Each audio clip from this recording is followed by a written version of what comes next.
Buenas noches, siéntense y pónganse cómodos. El vehículo está en marcha. Hoy nos adentramos en el universo de los taxistas, esos navegantes urbanos que, a bordo de sus navíos de 4 ruedas, recorren la ciudad cuando ésta revela su rostro más sincero y a veces más aterrador. Un taxista es un confesor, un guía y un testigo de las miles de historias que comienzan y terminan en su asiento trasero. Soy el cronista de lo inexplicable. Mi deber es recopilar esas crónicas que se cuentan en voz baja en los sitios y las bases, esas leyendas nacidas del asfalto y la madrugada, historias de pasajeros que no dejan huella, de objetos olvidados que es mejor no encontrar, y de destinos que no aparecen en ningún mapa, porque en el laberinto de la noche, el próximo pasajero en levantar la mano podría no ser de este mundo. Acompáñenme en este recorrido. La tarifa ya está corriendo. Este testimonio nos fue enviado por un hombre de Monterrey, Nuevo León, quien nos pide que nos refiramos a él solo por su antiguo apodo en la radio de banda civil, Pájaro Nocturno. Fue taxista en los años 90, una época, dice, en que la ciudad era diferente y los miedos también. Su historia es una advertencia sobre los objetos que la gente deja atrás y sobre cómo a veces el olvido es un lujo que no podemos permitirnos. Era una noche de jueves, fría y con esa llovizna persistente que en Monterrey llaman chipi chipi. El trabajo estaba flojo.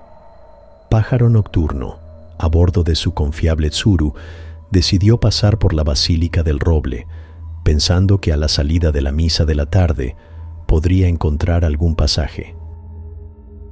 Justo cuando pasaba, una mujer le hizo la parada con desesperación. Era joven, de unos 30 años, y estaba empapada. Lloraba de una forma desconsolada, con el cuerpo sacudido por los sollozos. Al subir al asiento trasero, solo pudo decir una palabra entre jadeos: aeropuerto. Durante el trayecto, la mujer no dejó de llorar. Se aferraba con ambas manos a un hermoso rosario antiguo, hecho de cuentas de azabache, de un negro profundo y brillante, con un crucifijo de plata. Parecía que en ese objeto residía toda su fe y todo su dolor. Pájaro Nocturno, por respeto, no dijo nada. Encendió la radio en una estación de música instrumental y condujo en silencio, sintiendo la atmósfera de su coche cargarse con la tristeza de su pasajera. Al llegar al aeropuerto, la mujer pareció reaccionar. Sacó un fajo de billetes, le pagó de más y salió del coche corriendo hacia la entrada de la terminal, como si huyera de un demonio. Pájaro Nocturno estaba a punto de arrancar cuando lo vio en el asiento trasero. El rosario. La mujer, en su prisa, lo había olvidado.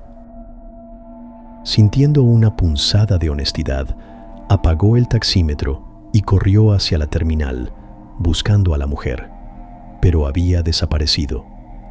El aeropuerto era un mar de gente. Era imposible encontrarla. Resignado, regresó a su taxi. Guardó el rosario en la guantera, pensando en llevarlo a la base al día siguiente para reportarlo como objeto perdido. Continuó su turno, y fue entonces cuando las cosas comenzaron a ponerse extrañas. La radio de su coche empezó a fallar, saltaba de estación en estación, deteniéndose solo en los puntos de estática.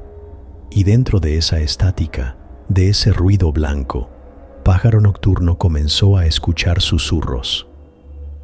Voces débiles, lejanas, que parecían hablar en otro idioma. Apagó la radio, atribuyéndolo a una falla eléctrica por la humedad. Luego vino la sensación, una presencia en el asiento trasero. No era una sensación de miedo, sino de compañía. Una compañía fría y triste. Miraba por el retrovisor y no veía a nadie, pero sentía el peso de un cuerpo en el asiento, la impresión de una mirada sobre su nuca. Al final de su turno, estaba agotado y con los nervios de punta. Llegó a su casa, se olvidó por completo del rosario y se fue a dormir. A la mañana siguiente, al despertar, su esposa le preguntó por qué había estado hablando en sueños. Le dijo que había estado murmurando nombres y lugares que ella no conocía. Él no le dio importancia. Esa noche, en su turno, el fenómeno se intensificó. Los susurros en la estática eran más claros y la presencia en el asiento trasero era más palpable. Pero algo nuevo se añadió. Comenzó a olvidar cosas. Al principio, fueron cosas pequeñas. Olvidó el nombre de una calle que había recorrido 1000 veces. Tuvo que usar un mapa para llegar a una colonia que conocía perfectamente. Se sentía confundido, desorientado. Lo achacó al estrés, a la falta de sueño. Al día siguiente olvidó el cumpleaños de su hijo.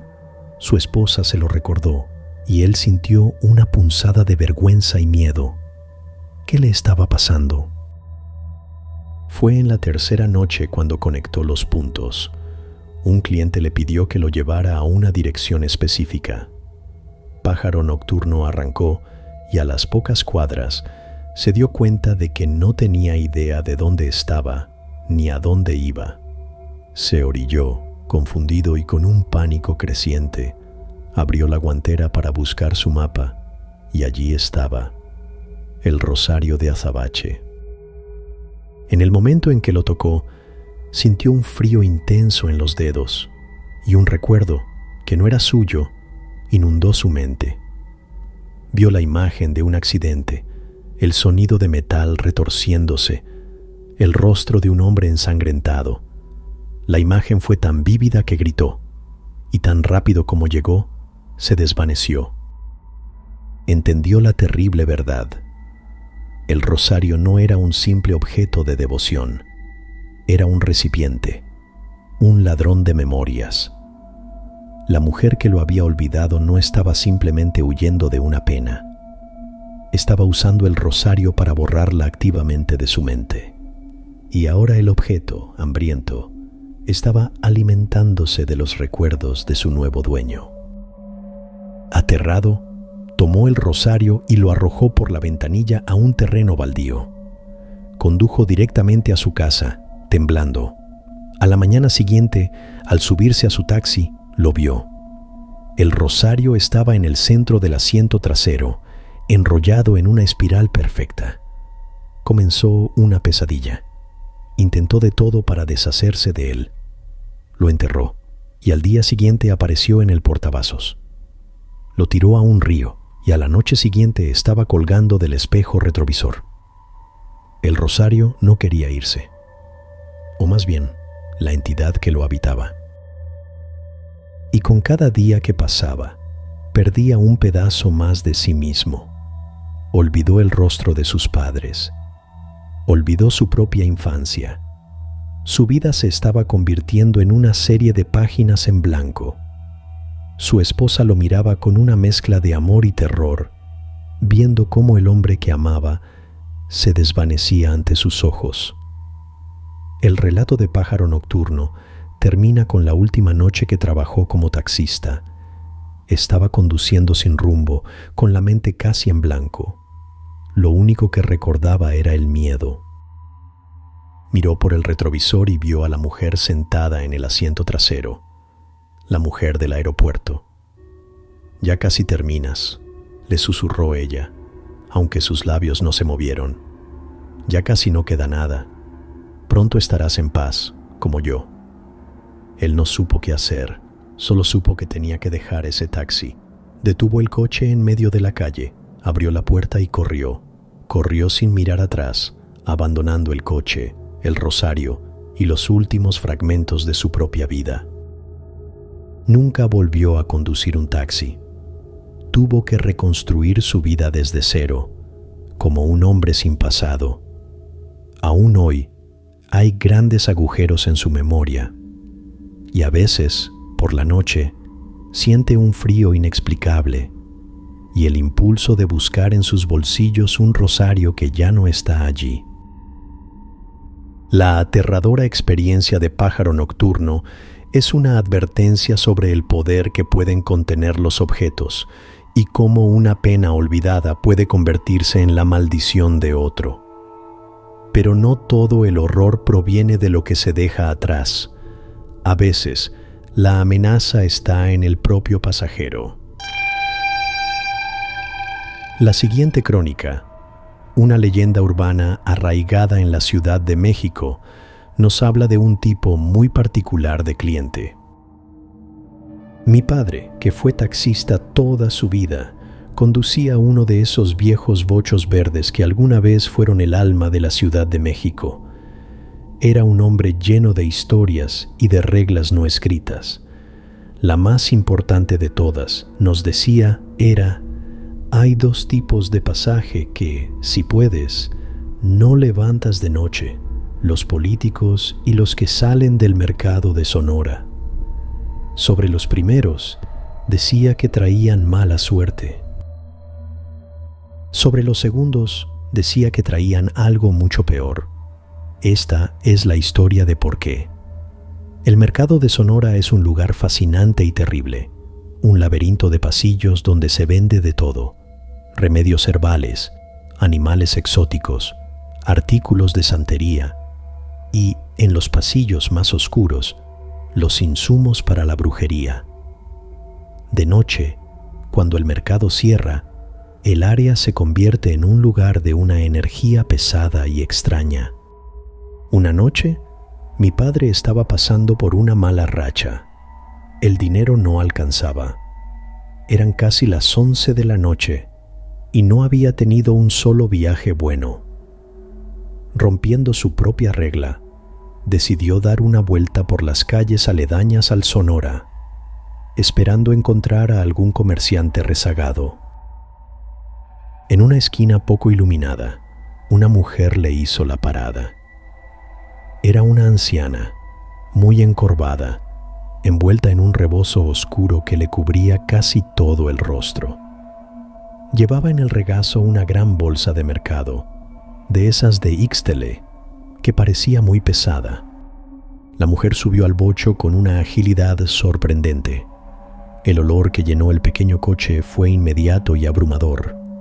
Olía a hierbas amargas, a copal, a tierra húmeda y a algo más, un olor metálico, como a sangre seca. A la colonia Doctores, joven, a la calle de Doctor Bertis, pero hasta el fondo, donde se acaba, dijo con una voz que era como el raspar de hojas secas. Mi padre asintió, inquieto. No había una dirección exacta, y la zona que le indicaba era conocida por ser peligrosa, pero necesitaba el dinero. Durante el trayecto, la mujer no dijo una palabra. Se quedó inmóvil, aferrada a su bolsa. Mi padre sentía una presión creciente en el coche, como si el aire se estuviera volviendo más denso, más difícil de respirar. Miraba por el espejo retrovisor y en la penumbra el rostro de la anciana parecía cambiar. A veces sus facciones se veían más afiladas, casi como las de un ave de rapiña. Otras, sus ojos parecían brillar con una luz rojiza. Y la bolsa en su regazo parecía moverse. Mi padre juraría que vio la tela de Ixtle abultarse y retorcerse, como si contuviera algo vivo. Llegaron a la dirección indicada. Era una calle sin salida, flanqueada por edificios de apartamentos viejos y bodegas abandonadas. La mujer le indicó que se detuviera frente a un muro ciego, una pared de ladrillos sin puertas ni ventanas. «Aquí es, joven», dijo. Mi padre, confundido, detuvo el coche. «Pero señora, aquí no hay nada». «Aquí es», repitió ella con una firmeza que helaba. La anciana sacó un monedero y le pagó. Las monedas eran extrañas, eran de plata, pero de un diseño antiguo que mi padre no reconoció. Estaban frías al tacto. Al momento de bajar, la anciana tropezó. La pesada bolsa de mercado cayó al suelo del coche y su contenido se desparramó parcialmente. Mi padre encendió la luz interior para ayudarla, y lo que vio en esa fracción de segundo se quedaría con él para siempre. Dentro de la bolsa no había hierbas ni veladoras. Había una masa revuelta de cabello humano, de diferentes colores y texturas. Había docenas de uñas, amarillentas y cortadas de forma tosca. Había un puñado de dientes, algunos con empastes de oro, y en el centro de esa maraña grotesca, atado con hilos de colores, había un corazón de animal, o eso esperaba mi padre, que todavía palpitaba débilmente. Era el mandado del mercado, los ingredientes para un trabajo de brujería muy oscuro. La anciana recogió sus cosas con una rapidez increíble, sus manos como garras. Al cerrar la puerta, se inclinó hacia la ventana de mi padre y le sonrió. A la luz del interior del coche, mi padre vio que los dientes de la mujer no eran normales. Estaban afilados, limados en punta. «Gracias por traer el mandado, joven», susurró. «Que tenga buena noche». Y entonces se dio la vuelta y caminó hacia el muro ciego. No lo rodeó, simplemente caminó hacia él y como si la pared fuera humo, la atravesó y desapareció. Mi padre pisó el acelerador y huyó de esa calle como si lo persiguiera el mismo diablo. Condujo directamente a la Basílica de Guadalupe. No se detuvo hasta estar frente a ella. Arrojó las monedas de plata a una alcantarilla y se pasó el resto de la noche rezando en su coche. Desde esa noche, su suerte cambió, pero para mal. Su bocho se descomponía constantemente. Sufría pequeños accidentes inexplicables. Siempre se le ponchaban las llantas y a veces, por la noche, el interior de su taxi se llenaba de repente con el olor a hierbas amargas y a sangre seca. Comprendió que no había sido un simple taxista esa noche. Había sido un cómplice, un servicio de entrega para una bruja, y al aceptar su pago, había sellado un pacto sin saberlo. Se había quedado con una parte de su mala energía. Mi padre vendió su taxi poco después. Nunca más volvió a trabajar de noche. Y nunca volvió a pasar cerca del mercado de Sonora. La aterradora crónica de un taxista que se convierte en cómplice de lo oculto es una advertencia sobre los pasajeros que se suben a nuestro coche. Pero, ¿y si el pasajero no es humano, ni un fantasma, sino algo mucho más fundamental y terrible? La siguiente investigación nos lleva a la leyenda de un viaje que es mejor nunca aceptar. En la vasta red de leyendas urbanas de los taxistas nocturnos hay una que se cuenta con especial temor, una que no habla de fantasmas o brujas, sino de un tipo de pasajero que es la muerte misma, o algo muy parecido. Esta investigación explora el mito del pasajero del Hospital General.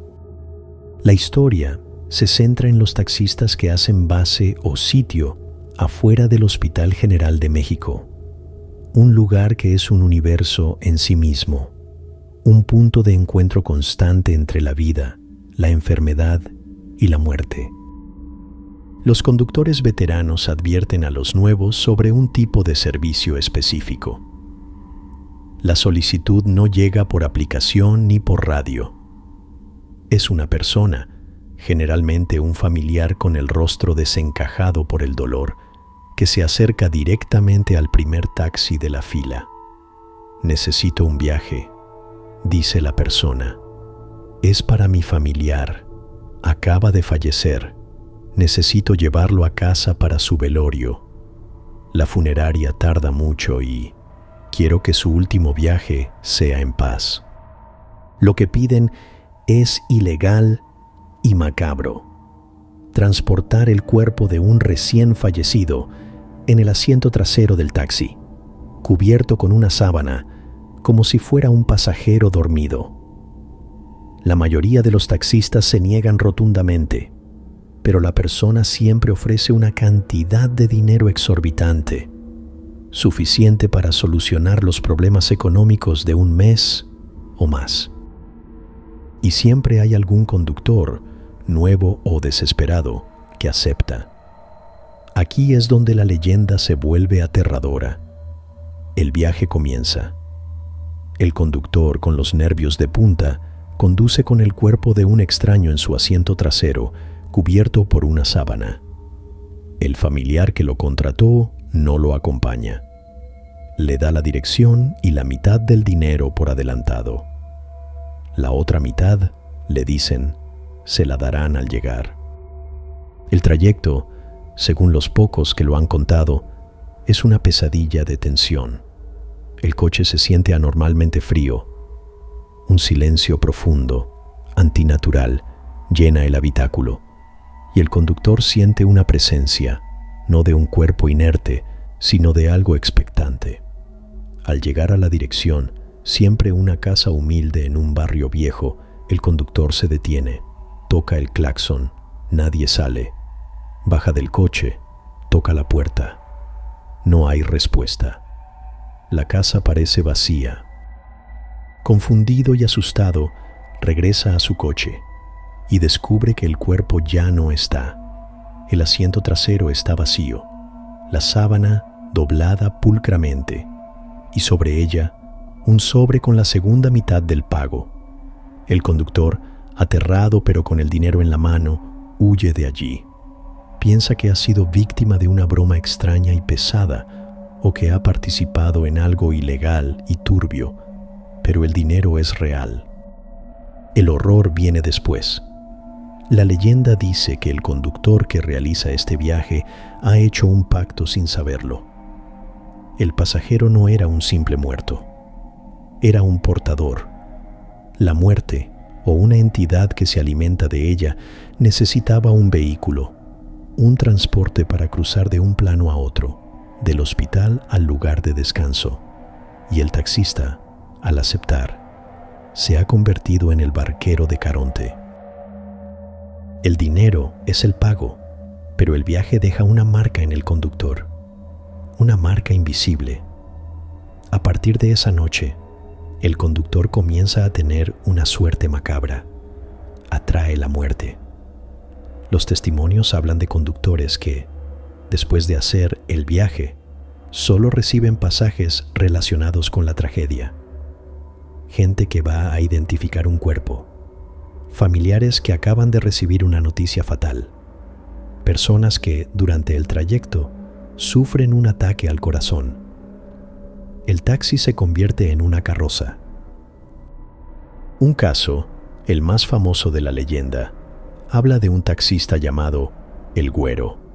Aceptó el viaje, se llevó el dinero, y su taxi se convirtió en un imán para la desgracia. Una semana, 3 de sus pasajeros fallecieron durante el trayecto. Se ganó la fama de el taxi de la muerte. Nadie quería subirse con él. Desesperado, intentó vender el coche, pero nadie lo compraba. Parecía tener una mancha, un aura de infortunio. Finalmente, abandonó el oficio. Pero la maldición no estaba en el coche, estaba en él. La leyenda termina con el Güero, años después, muriendo en el asiento trasero de un taxi que lo llevaba al hospital después de sufrir un infarto. El joven taxista que lo conducía, al llegar a urgencias, descubrió que su pasajero había muerto, y un hombre, con el rostro desencajado, se le acercó y le dijo: «Necesito un viaje, es para mi familiar».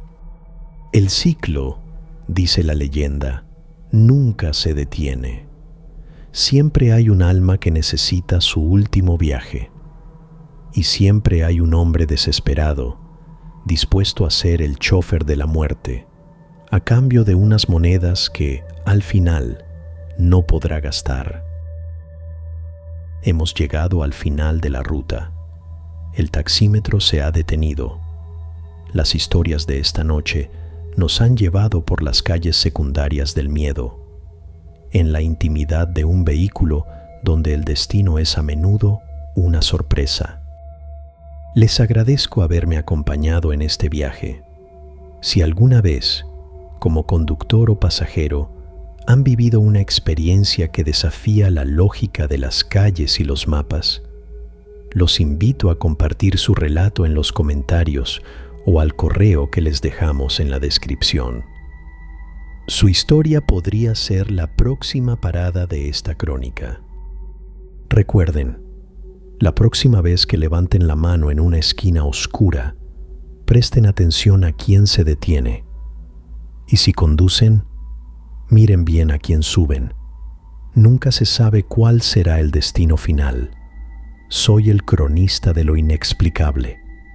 Que tengan un viaje seguro a casa